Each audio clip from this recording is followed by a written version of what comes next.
Alhamdulillah dapat pasangan sudah mapan. Nah, itu economic security. Oke, kita awali sekarang secara psikologis. Kalau ini teorinya masih psikologi.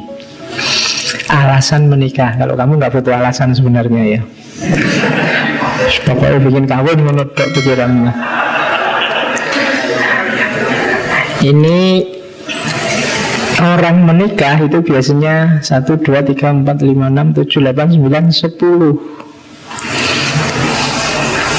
Jadi kenapa kalau ada yang tanya nanti pasanganmu, kenapa engkau mau menikah denganku?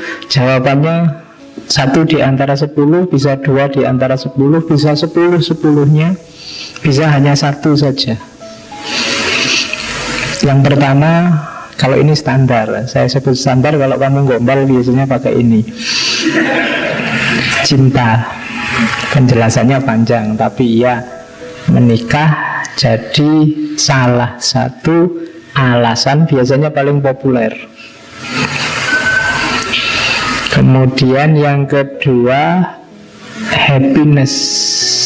Ingin bahagia, ingin tenang, ingin tentram. Daripada kita pacaran sembunyi-sembunyi terus, nikahlah kita, aman misalnya. Ingin nyaman,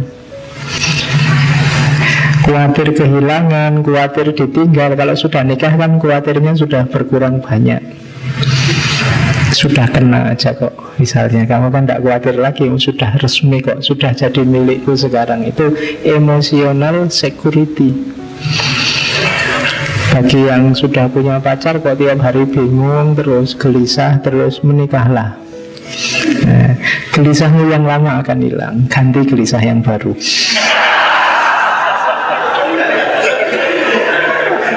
Oke, tapi kan lumayan tenang. Kalau kemarin kamu masih sembunyi-sembunyi, dikejar-kejar. Seperti yang ketiga, companionship. Escape from loneliness. Sekarang berdua, tidak lagi bersatu. Jadi sekarang sudah punya pasangan. Kalau tadi ada masalah dipikir sendiri, sekarang sudah berdua. Masalahmu, masalahku sekarang. Nah, itu escape from loneliness. Jangan salah, nanti mungkin pernikahan itu di usia-usia sudah tua, sudah lanjut, itu loneliness ini problem. Anak-anaknya sudah besar, sudah kemana-mana, di rumah hanya berdua.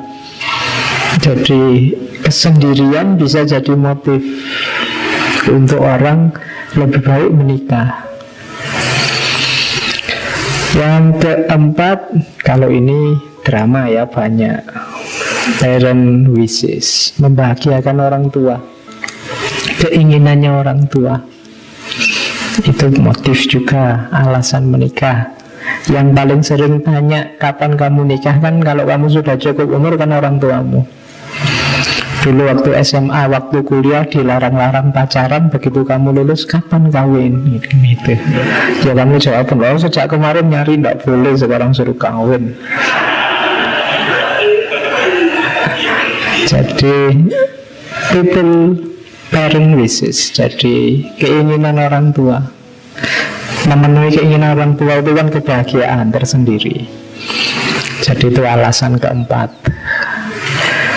Oke, ada alasan kelima, economic security. Ada orang menikah itu untuk ekonomi. Wah, saya ini lontang-lantung, alhamdulillah dapat pasangan sudah mapan. Nah, itu economic security.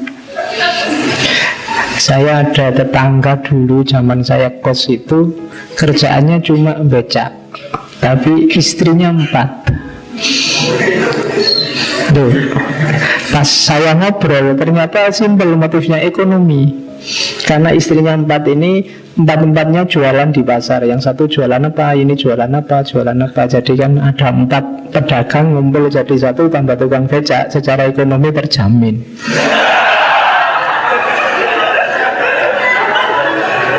Loh. Ya boleh kamu jadi strategi ekonomi. Jadi ternyata nikah satu tidak cuma urusan nambah istri, juga untuk strategi ekonomi. Hidupnya lebih mapan akhirnya. Oke, itu ada lagi, saya tidak tahu ada nggak yang nomor 6 nih. Adventure. Jadi ingin ngerti rasanya nikah itu kayak gimana, ingin punya pengalaman, ya, my life and my adventure. Nah, antara lain menikah itu tadi. Jadi ada loh yang diam-diam nikah itu hanya ingin tahu saja. Ya kalau tidak cocok ya bisa di cancel, Pak, nanti pulang lagi. Adventure masih bagus karena ada yang kalau di situ nggak ditulis, tidak boleh, alasannya hanya ingin senang-senang, ingin enaknya saja. Makanya mungkin pernah saya cerita ya, saya diceritain ada sejenis prostitusi syariah.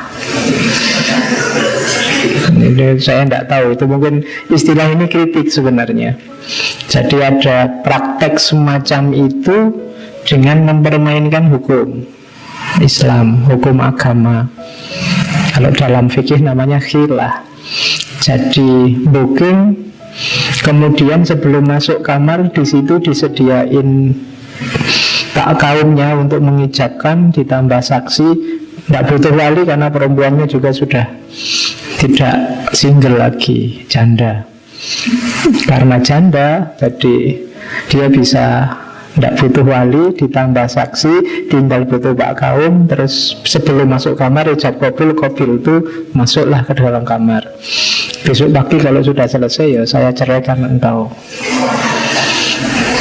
Jadi bisa secara fikih bermain semacam itu. Ya kalau mau hanya lihat itunya sah.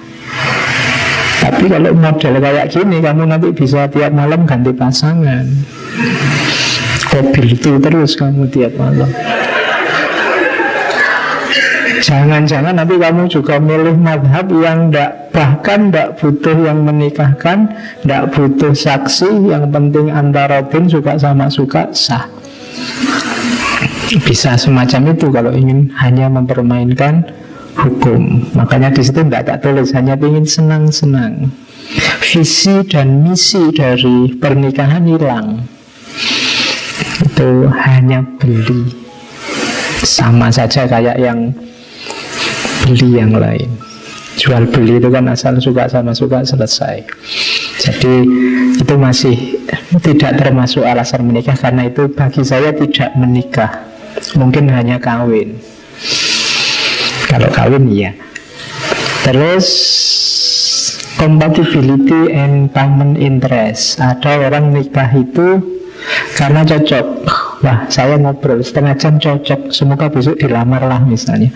Nah, itu ada kecocokan. Ternyata minat kita sama. Ada ya yang begitu. Jadi compatibility karena rasa cocok saja.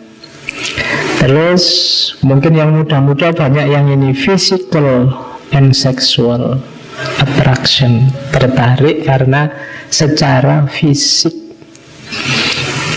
atau mungkin bukan fisiknya tapi seksual karena pikiranmu ke situ. Terus lihat siapa saja bayanganmu kapan kawin itu, terus akhirnya ya terus ya kawin. Jadi itu physical and sexual attraction. Terus yang ke-9, kalau ini perempuan banyak ingin punya anak, ingin momong anak, ingin punya penerus. Nah, itu alasan menikah. Jadi ya kalau kamu retorikanya pintar, nembak orang untuk nikah itu ya tidak harus kamu mau nikah denganku, itu tidak so. Kamu ingin momong anak tidak misalnya. Oke. Ya, nanti jawabannya sudah tuh. Oke, jadi itu fitrah juga pingin punya anak, itu kan insting. Kemudian yang terakhir kalau ini pasti religious, social, cultural obligation, tanggung jawab Karena kita sebagai makhluk sosial, makhluk budaya, mengikuti perintah agama.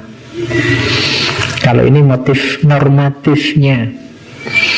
Jadi saya bilang tadi orang nikah itu bisa 10-10-nya, bisa mungkin 2 di antara 10, bisa 1 di antara 10, bisa 4, bisa 5, silahkan.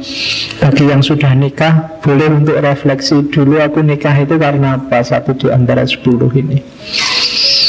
Ada enggak kira-kira 5 atau di atas 5 lah. Karena semakin banyak motifnya, biasanya semakin kuat ikatannya.